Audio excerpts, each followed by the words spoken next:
बीता एक महीना बिहार और देश की राजनीति के लिए दुखद साबित हुआ है। सितंबर से अक्टूबर के दौरान बिहार ने दो बड़े राजनेता खो दिए हैं। पहले रघुवंश प्रसाद सिंह को खोया और अब रामविलास पासवान दुनिया को अलविदा कह चले गए। दोनों नेता दलितों के विकास के लिए जीवन भर लड़ते रहे। उन्होंने इस मुद्दे पर कभी समझौता नहीं किया। रघुवंश प्रसाद सिंह ने जहां दलितों के उत्थान के लिए मनरेगा जैसे जन कल्याणकारी योजनाएं शुरू की, तो दूसरे ने लोगों को पेट भरने के लिए खाना देने का काम किया। वहीं बिहार के लिए रेलवे को जोन दिया, जिसे बिहार के लोग कभी नहीं भूल पाएंगे। ये दोनों नेता केंद्र में महत्वपूर्ण पदों पर रहे हैं और हर समय गरीबों के उत्थान पर ही बात करते रहे। रघुवंश प्रसाद सिंह ने देश को एक ऐसी योजना दी जिसकी गरीबों की आर्थिक हालात सुधारने में अहम भूमिका रही। इस योजना का नाम है मनरेगा। इस योजना को बिहार में सफल बनाने में रघुवंश प्रसाद सिंह का महत्वपूर्ण योगदान रहा है। मनरेगा योजना को बनाने के पीछे की कहानी बड़ी दिलचस्प है।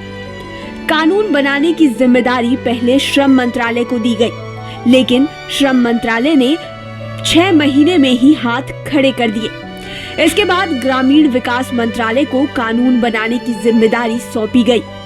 इस दौरान ग्रामीण मंत्रालय की कमान रघुवंश प्रसाद सिंह के पास थी। रघुवंश प्रसाद सिंह ने इस कानून को बनवाने में अहम भूमिका निभाई। कहा जाता है कि तमाम विरोध के बावजूद रघुवंश प्रसाद सिंह अपनी बातों पर अड़े रहे। उन्होंने लंबी बातचीत के बाद सबको राजी कर लिया। वहीं रामविलास पासवान दलितों के उत्थान के लिए लड़ते रहे। रामविलास पासवान ने बिहार के लिए इतना कुछ दिया है जिसे बिहार की जनता कभी भूल नहीं पाएगी। जब उन्होंने रेल मंत्रालय संभाला तो बिहार में रेलवे का जाल बिछा दिया।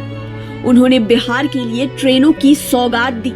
उनके बाद जितने भी रेल मंत्री बने सिर्फ रामविलास का अनुकरण ही किया। रामविलास की ही देन है कि बिहार को एक रेलवे का जोन मिल गया। इसके लिए उन्होंने बड़ी लड़ाई लड़ी।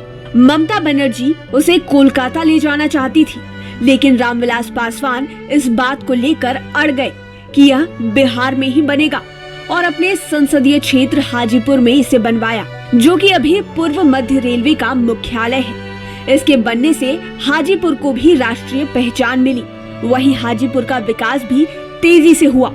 जबकि वीपी सिंह की सरकार में रहते हुए उन्होंने मंडल कमीशन को लागू कराया, जिसे लेकर खूब बवाल हुआ। इसके अलावा टेलीकॉम के क्षेत्र में भी उन्होंने बहुत काम किया। बिहार में संचार क्रांति लाने का श्रेय उन्हें ही दिया जाता है। रामविलास पासवान ने सिर्फ दलितों के लिए ही नहीं, सभी गरीबों की चिंता की है, चाहे वो सवर्ण ही क्यों ना हो। उन्होंने भी सवर्णों को आरक्षण देने की मांग उठाई थी। बहरहाल, भले ही आज ये दो महारथी हमारे बीच नहीं है, लेकिन इन दोनों के बिहार के विकास में योगदान को लोग युगों युगों तक नहीं भूल पाएंगे। लाइव सिटीज की डेस्क रिपोर्ट।